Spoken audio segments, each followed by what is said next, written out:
Hey folks, how's it going? Hope you're having a great day. So, I want to talk about Eve. And if you don't know what Eve is, it's basically a way of building AI agents, whether it's kind of like on your website, whether it's doing changes, or it might just be a chatbot within Slack or something. I want to give you kind of like the top level overview. I don't often see people show real world examples of these things. They're very nice in a demo environment, but those demo environments are great until you actually use them in a real world. So, this is a real world example. This is where we're using Eve on our own website. And something that you might want to think about if you're doing like comparison pages on your own website, this is a great way of doing it.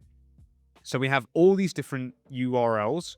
I'm hoping we don't get in trouble with Google at some point because these do have like a programmatic nature to them, but we try to keep them up to date and fresh with very organic information. So if we're looking at these pages, we have this last verified date, which is the 17th of July, which luckily is today.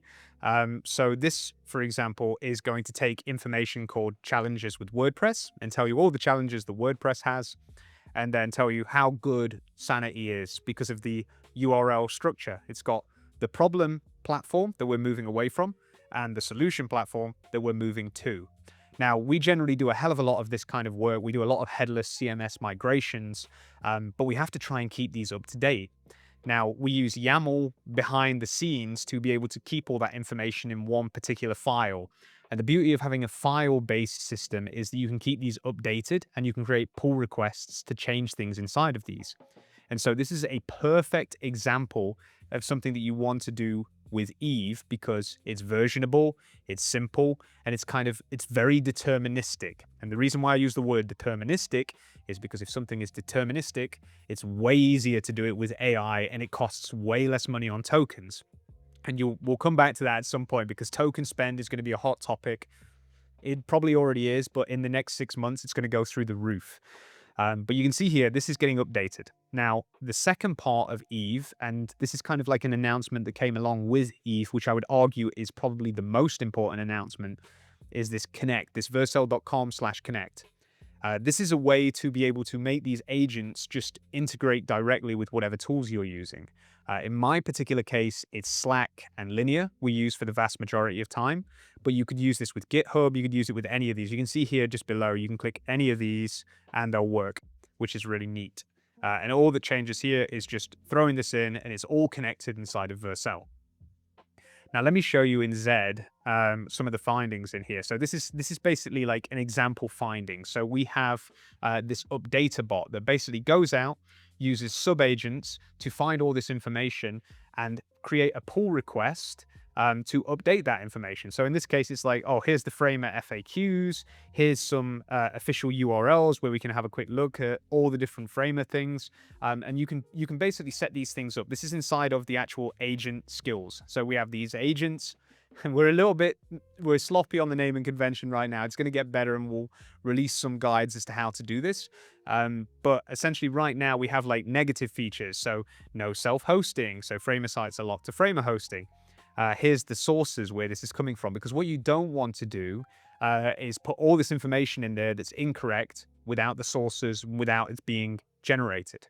If you have all these sources in there and you're generating this stuff, I actually personally think it's better than a human researched system because it knows exactly what it's looking for. It knows the fors and against. Imagine what you can do with this with comparison pages, from one software company to another. Everybody does it. Don't get me wrong, it's not the most ethically outstanding, really, really nice way of doing business, but it is something that pretty much everybody does comparison pages. But yeah, you can see this is an example finding, and then you can create skills based on these. Here's like the guardrails. So skeptical voices, all kinds of different things. You might want to put, like this is the way that we talk. This is our messaging. There's going to be something. If you go dig through this, I bet I've showed something here where I shouldn't have showed it, but you get the idea, right? And so what's interesting about this is once you've got all this together, you can create a loop that basically keeps going and keeps going. And you can set it on cron jobs. We set a whole bunch on cron jobs inside of here. Let me just move this aside and find it. Where are we? There is a cron in here somewhere. Schedules. So you can see CMS freshness, for example, is on the cron job. And I can never read these things. But this is on, I think, once a week, and I think it's on a Thursday from memory. But essentially, every time it goes and runs through that cron job, you're basically updating across all the different CMSs that information. So you've actually basically created a self-updating bot. And guess what the bot does after it? It tells you this information. And so once you've built one of these things end to end, it then becomes very simple to create the next one and the next one and the next one. And you can either do it in two different ways. You can either make them in isolation, so you can have all these different agents that don't really talk to each other, or you can do like we've done here, where we have, like competitor intelligence, we have daily AEO, we have a Reddit scout, we have like route strategies, CMS sweeps, all kind of stuff. Like there's a lot of information that's in here. And again, a lot of different skills. So I'll show you just a very quick example inside of our Slack. I'm trying my hardest to not accidentally like dox anything or put anything out there. But if you look inside of Slack here, this is a great example of it. So inside of here, we actually have a website report bot. And this website report bot takes information from Vercel observability and a whole bunch of other different touch points and basically tells us what's going off. And because we've got all this information ahead of us, we can actually make educated decisions as to how we progress the website. So this is a really cool feedback loop, and it's been pretty much vital for our growth as a business, where you can continuously spin these things up, continuously rely on these. And the best bit of it all is I put like $100 on our AI, whatever it is, the AI gateway. And I haven't spent it yet. And we've got like 5 different agents that are constantly running. And we've been doing this since pretty much day one of eavesdropping. Not eavesdropping, but like Eve, the tool dropping.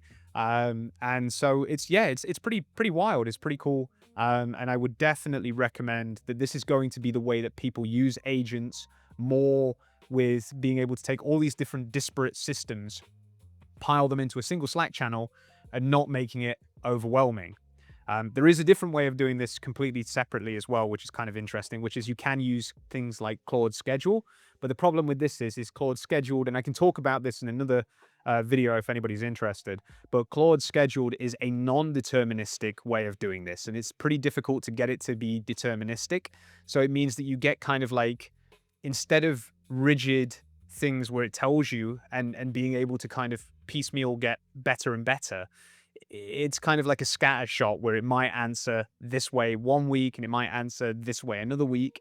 And the problem is it's very difficult then to, take that information week by week and compare it to one another if it doesn't match the same data structure. So I'm pretty heavily, I hate this expression, but I'm pretty bullish on Eve being like a long-term tool that we use internally to take all these different systems, mesh them together, and just tell me what the hell's going off on the website, rather than being completely clued out and not understanding how, like Google Analytics works, Google Search Console works, PostHog, Hrefs, whatever different disparate systems. You get the idea. Anyway, if you want more info about this, drop us a comment down below and we'll get back to you. Thanks for watching. Have a great day. Take care. Bye-bye.